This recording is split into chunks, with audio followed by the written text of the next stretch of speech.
How did you feel today? Get back to the court.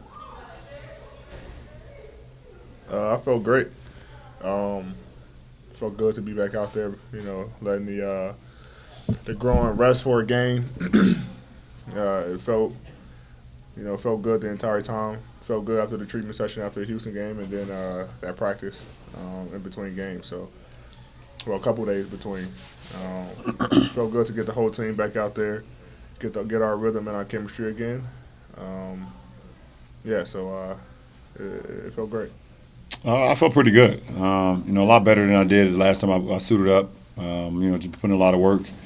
Obviously off the floor. Just getting my ankle right, getting my foot right. But I felt pretty good. Going into the game and the last game I played, I think that was Toronto. I think that halftime break kind of stiffened my leg up, stiffened my ankle up. But tonight it was a complete 360 for me, or a complete 180, I would say, and allowed me to still play the game that I wanted to play. So I think every game I'll get better and better. But it was a good first test for me. LeBron, how can you compare how you feel now to like mid-March pre the Hawks game? Uh, I mean, I was much better then. Obviously, I mean, I had how many so games up underneath my belt. I think I missed one game up until that point. I think that was a game right before the break. So as far as conditioning wise, my condition was at a really good place. My game was at a really good place. So it'll take a few games to get it all the way back, but I like where I am today. And just quick follow for both of you. What do you guys anticipate tomorrow for your workload? Up to coach. Yeah, it's up to the coach and our training staff. Obviously, we know what we got to do to continue to get our body where it needs to be to play. But that's up to the coaching staff and the training staff, our medical team, on what our workload looks like. LeBron, you had that dunk off the lob from Schroeder in the first quarter. Obviously, that gets fans very excited when they see something like that when you're back on the court. But does a play like that help you feel like you're back in any way, or help you sort of confirm that you're where you need to be? Um, I think it definitely helps. Just from the sense of being able to, have a quick twitch mind. It was a turnover that happened, so when a turnover happens, you have to, readjust where you are and quick twitch turn to go the other way. So I was able to do that, and AD pushed the break and kicked it up to Dennis, and I just tried to fill the left wing, which I've been good at kind of like my whole life, just filling wings, and DS threw it up there, and that was the test for me. It was a test for me to go up and get it, and I was able to finish it home. So it was a good test for my ankle and a good play for our team.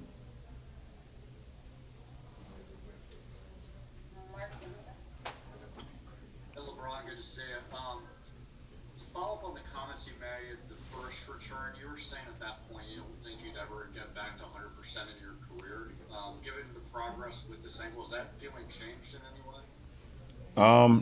I think whatever I say gets blown out of context. What I was saying is like, for me, as soon as I stepped foot in the NBA, as soon as I stepped on the NBA floor for the first time, I went to 99.9%. You don't never feel, as great as you felt the first time you ever stepped out there. So I'm saying like I would never be able to get to 100%. Like that time has passed me. But for me, playing at a high level, I can always do that. I can be at 99.9. But once you get into the league and you start playing multiple games, you have the career that I've had, you've had the minutes that I've had, the longevity that I've had. As far as 100%, you never feel 100%. It's actually impossible. If that's the case, I'll play to 60, 70. You just don't. It doesn't happen that way. So now I should have clarified that, but obviously people ran with it and it was like, oh well, whatever. Appreciate you, Claire. Mike has a question for you. Hey, Anthony, 10 more free throw or 10 plus free throw attempts again for you tonight. I think last 2 years you guys are 23 and 4 when you get to the line that much, and just wondered if you've seen something with the level of aggression you can play with, and now LeBron getting back. How that's going to play out as you move forward, and how that has to do with just your game in general. I know it helps our team when I get to the line. It helps me get a rhythm when I get to the line, but being aggressive puts the other team in foul trouble, which puts our team in a bonus, and we're able to shoot free throws for, 6, 7+ minutes in a quarter. I think that it's beneficial for us throughout the game. But it's all about the scouting reports. Coach tells us every game if a team fouls a lot, and this is one of the teams that he thought that fouls a lot. So I'm just trying to be aggressive, draw fouls, and get to the line. BT? Brian and AD, What's going on, B? everything's good. Tomorrow, everything will be settled. So, what are your thoughts on the idea of maybe playing in the playing game or being the 6th seed? Let the chips fall where they may. Simple as that. We ready to go. Okay. AD, same way? Same way. We ready to play whatever game. If it's, playoffs where we're the 6th seed or we got to play in the play-in for the 7th seed. As a 7th seed, then, we don't care. It's not going to stop us, one way or the other, which one we do to take our mind off our goal. It's not going to give us any discouragement because we, not in the top 6, but, we don't really, care. We control what we can control, and that's winning this last ball game. And like you said, let the chips fall where they, whatever you said. Where they may. Where they may. Thanks. Last 2 questions. Dan? Hey guys, hopefully you can hear me all right. Today's Hall of Fame induction probably hits a bunch of different ways. LeBron, I guess I'm curious, what's sort of your reaction to this class overall? I mean, you've got Kobe, obviously, but then also the guy you competed against in Tim, the guy you competed against in AD, paved the way as a pro guy. What's your reaction to that? So you can watch the ceremony today, and I guess I'm sort of. Well, my reaction to the class is probably one of the best classes that went in at the same time, as far as individuals. And then that big three. I can't think of a better big three that's went to the Hall of Fame at the same time better than this one.